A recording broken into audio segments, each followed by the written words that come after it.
बिस्मिल्लाहिर्रहमानिर्रहीम। अस्सलाम वालेकुम। कैसे व्यूअर्स, उम्मीद करता हूं आप खैरियत से होंगे।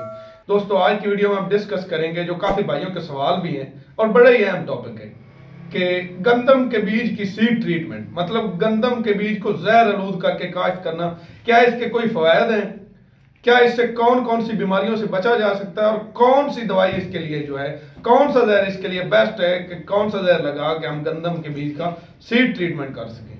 काफी भाइयों के ये सवाल भी थे और अभी एग्जैक्ट टाइम भी है, गंदम की बिजाई हो रही, तो मैंने समझा कि इस पे वीडियो बनाना बड़ा ही जरूरी। सबसे पहले मैं आपको ये बताता चलूं कि 90% जो हमारा काश्तकार है ना, वो गंदम के बीज का सीड ट्रीटमेंट नहीं करता, जिसकी वजह से बहुत ज्यादा बीमारियां लगती है उसकी फसल को।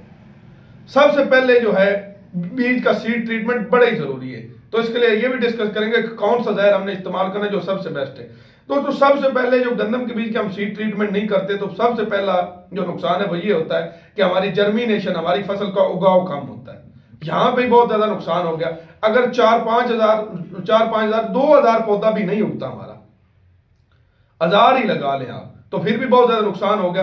दूसरा ये एक अखाड़ा की बीमारी होती है, जब पौधा थोड़ा सा बड़ा तो सूखना हो, तो खत्म हो जाता सूख के, और वो पौधे अगर 1000-2000 पौधा वहां पे चला गया तो काफी ज्यादा यहां पे ही नुकसान हो गया।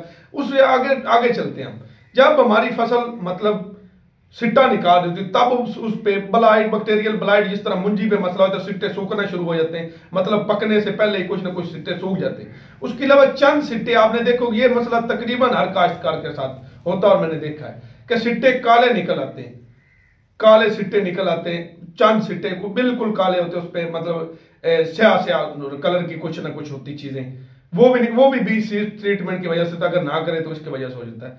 दूसरा ये कि जब सीड ट्रीटमेंट हम नहीं करेंगे तो हमारी फसल को और काफी बीमारियां लाग होगी, तेला हो जाएगा, उसको लग जाएगा, कुंगी का जो हमला, ये भी तकरीबन हमले कवर हो जाते हैं अगर हम ये सीड ट्रीटमेंट करें।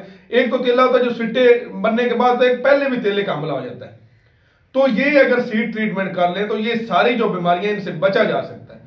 तो अब सीड ट्रीटमेंट करना किस तरीके से और इसके लिए जहर कौन सा हमने इस्तेमाल करना है।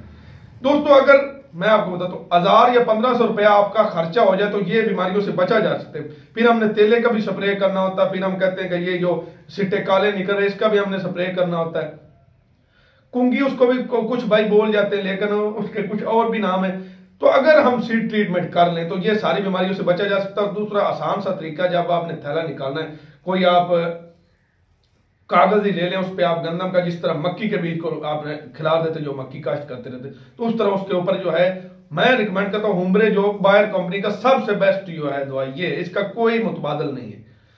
तो ये जो मक्की के 2 थैलों को लगाई जाती है, एक शीशी हुम्बरे की, वो आप एक थैले गंदम के को लगा के काश्त कर दें तो इंशाल्लाह जबरदस्त नताइज होंगे और उगाव भी अच्छा होगा, और ये सारी बीमारियां जो इससे पाक होगी, और जब बीमारियों से पाक होगी, जहरी बात है, पैदावार हमारी अच्छी आ रही है। दोस्तों, ये थी आज की वीडियो। उम्मीद करता हूं वीडियो आपको अच्छी लगी होगी। इसी के साथ ही मुझे इजाजत दें, हाजिर होंगे अगली वीडियो में। तब तक के लिए अपना और अपने चैनल का ख्याल रखिएगा। अल्लाह।